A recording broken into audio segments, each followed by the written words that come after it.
Hello and welcome back to the channel, and as I say that, we've got an aircraft flying overhead just to add to the sound effect. This is the bike that I rented for the day. I found out from my hotel there's a bike rental place just like 50 meters away around the corner. 25 euros for the day. Comes with a chain. They didn't have any big size bikes, but this one will do. It feels a bit weird riding it with the saddle up and the handlebars so low. So I've come across a place called Renaissance Square,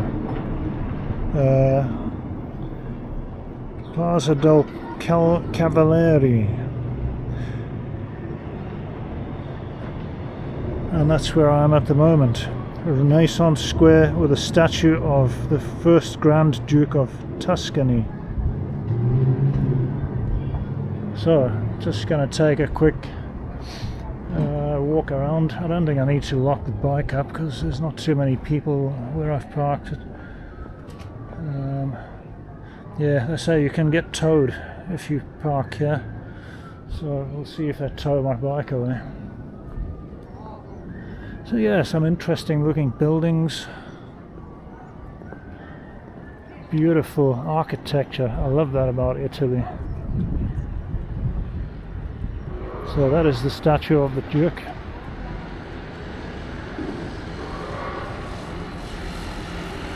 Scuola Normale Superiore. And a big clock and a bell tower there with a seagull just taking off. I think this is some kind of college or something. I don't know. I don't speak Italian, unfortunately. I wish now that I did. But yeah, some pretty old buildings here. Piazza dei Cavalieri. That's where I'm at the moment. Not far from my hotel, actually. I was just taking a ride on the bike and just following where most of the crowd was walking. Looks like there's a tour guide there with his flag. So that's that. On to the next place. I don't know much about the history of it or anything like that. But, you know, if you want to know more about it, Google it. I'm useless at remembering facts anyway. Right, here we are in Pisa at the church of the Santa Maria.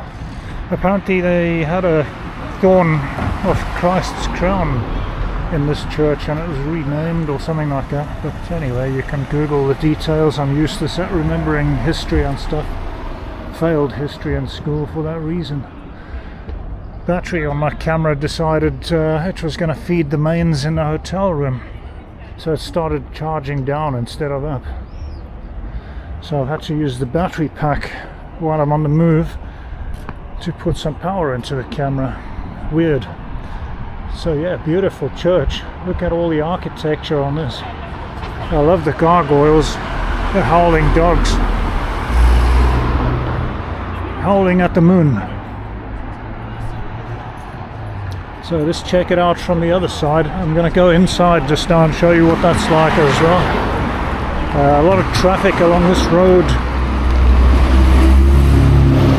That looks like an old Triumph or something, British motor. A lot of traffic along this road, along the river. And they don't seem to stop at pedestrian crossings. If you start walking across, it will get flattened out. They'll just drive over you. So yeah, it's a good thing I got the bike because I can get further, see more, and it's less strain on the hip joints. So this is what it looks like along the river. Yeah. Crossed this river last night when I was walking from the central station to get to my hotel. So this is the church from this end. Interesting enough, I noticed there's like pock marks all in the walls here. I'm guessing it could be from the Second World War, possibly. Either bullet holes or shrapnel holes or something. But yeah, this wall's just like covered in them. I reckon some of the stained glass windows may have got broken at the time. But yeah, I love the eagle. There's the lion and the dogs. I got them all around. I don't know whether you can see it from this side, from the river. Oh, someone pooped on the, must be ducks or something like that. I'll have to have a look, go across the bridge and see the other side. So let's take a walk around. Just got to watch these curbs, some of them are quite high, and we've got to watch the traffic.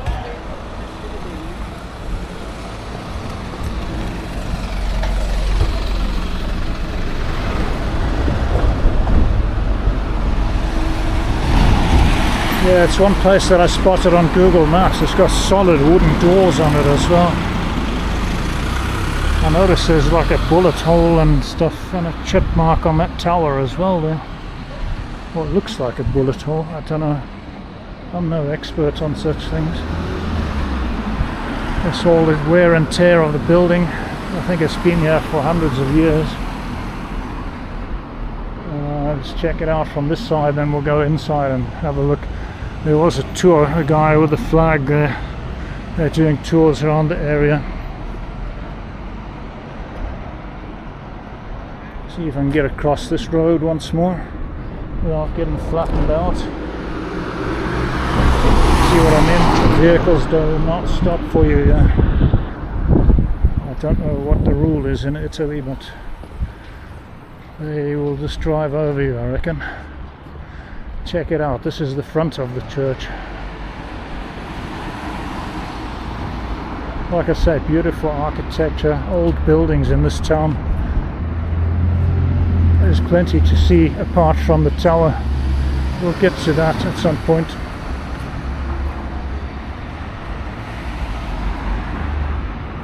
Fountain here, I wonder if they still use that. The water's looking a bit manky, there's no fish in there either. Baptisms maybe, or just to cross yourself before you go in to keep the evil spirits away.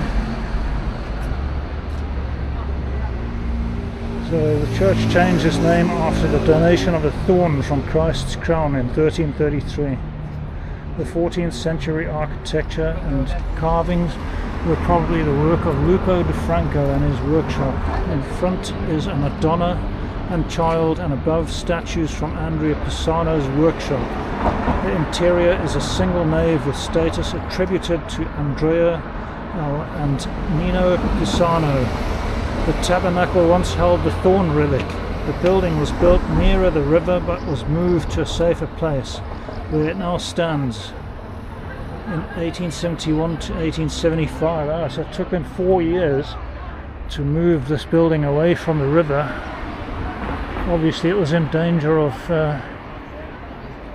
leaning over, maybe like the Tower of Pisa, who knows. But yeah, they had a thorn in here, apparently, from Christ's crown. I wonder what happened to all the other thorns.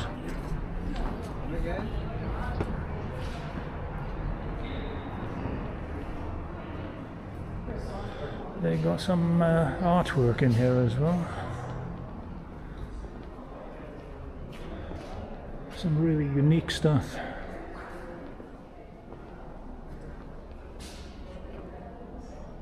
And these are the statues they were referring to.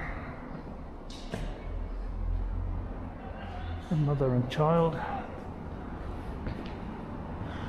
So this is the wall that's got all the pock marks on the outside. I mean, just look at the architecture of this place, it's beautiful.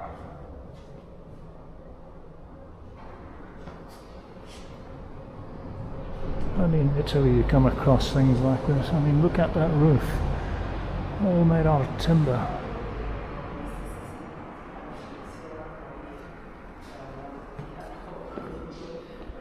More artwork.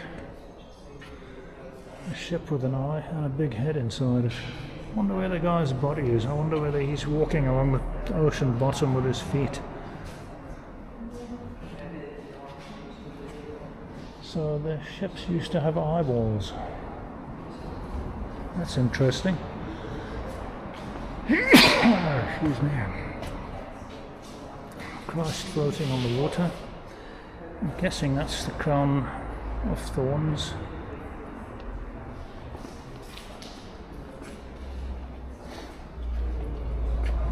Yeah, okay. More holy water. With a piece of electrical insulation in it. And I'm guessing this is the wardrobe where they get changed, or they used to.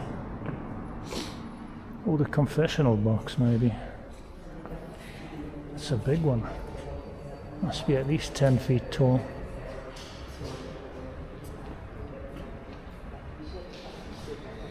But yeah, there's some really unique art here. Who's the artist? Palumbo?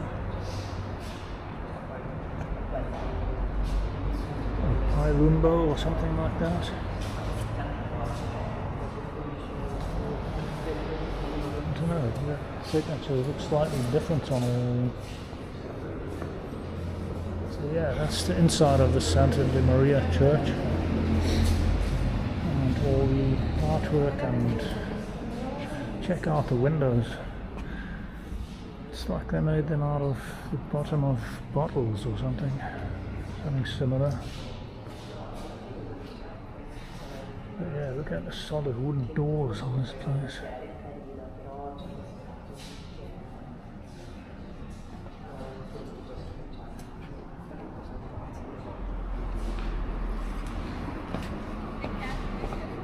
So that is the church.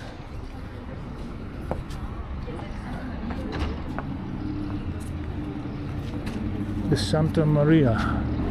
So that was it. That was the inside of the church. I don't think it's a place where they have services or nothing, seeing there's no pews or anything in it. And yeah, this is the artist here, Guido Palumbo. It looks like he had some sort of exhibition going on, or I don't know what month Nagio is. Is that May? I'm not sure, I'll have to Google that. But yeah, there's some sort of exhibition going on. But yeah, in those days ships all had eyes, so they could see where they were going. So until the next one, I hope that you all stay safe and well. And from this church in Pisa, I bid you a fond farewell.